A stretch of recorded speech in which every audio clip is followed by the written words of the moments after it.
देखिए, प्रदेश सरकार से मांग है कि अभी विनोद चमोली जी ने बयान दिया कि हम पानी रोक देंगे। अरे भैया, हम तो चाहते हैं आप हमारी बरसात का पानी रोको, उसकी व्यवस्था करो ना, जिससे हमारी फसलें बर्बाद होती है पानी से। आप अगर उस पानी का निस्तारण करना है तो आप जो पानी हमारी फसलों को बर्बाद करता है उस पानी का निस्तारण कीजिएगा। हमारी फसलें बर्बाद हुई, पिछले 3 सालों से किसान त्रस्त है।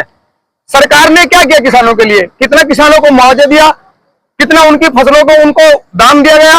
अगर आपको पानी रोकना है, उस पानी का इंतजाम कीजिएगा।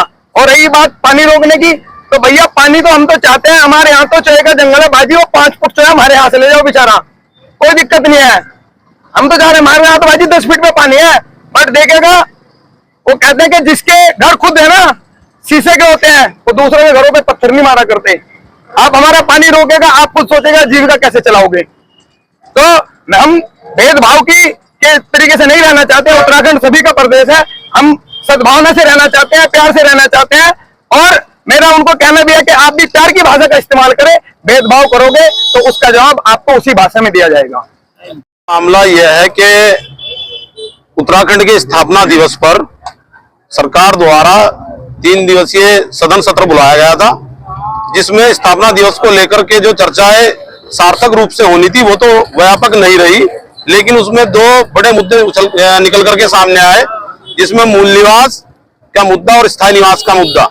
इसमें विनोद चमोली जी द्वारा जो है भेदभाव भरी मानसिकता के चलते जिस प्रकार से हरिद्वार और अन्य राज्य में रहने वाले और अन्य जिलों के प्रति जो मानसिकता दर्शाई गई है वो बेहद संवेदनशील और बेहद घृणित मानसिकता को दर्शाता है। क्योंकि मूल निवास और स्थायी निवास नित्यानंद स्वामी जी की सरकार में 2012 में व्यवस्था की गई थी, जो कि अधिवासन अधिनियम जो प्रेसिडेंशियल नोटिफिकेशन 6 सितंबर 1950 लागू किया गया था भारत सरकार के द्वारा। उसमें स्पष्ट रूप से कहा गया है हाईकोर्ट और माननीय उच्च न्यायालय के द्वारा भी कि जिस क्षेत्र में जो लोग निवास करते हैं, जो लोग रहते हैं, उन लोगों को मूल निवासी का दर्जा दे देना चाहिए।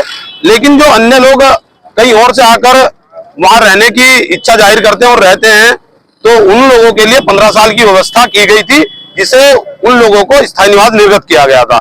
लेकिन ये जो पहले से लोग विभाजन के समय, स्थापना के समय प्रदेश में रह रहे हैं, उनके लिए एक भेदभाव भरी मानसिकता का दर्शाता है। और किशोर उपाध्याय जिनके द्वारा बेहद संवेदनशील और अनर्गल बयानबाजी की गई है, उन्होंने कहा कि टिहरी डैम का पानी रोक लेंगे। ये हमारे लिए एक बड़ा कष्टदायक है, क्योंकि पानी आप कहीं नहीं रोक सकते, क्योंकि वो निरंतर प्रवाहित होने वाली एक प्रक्रिया है।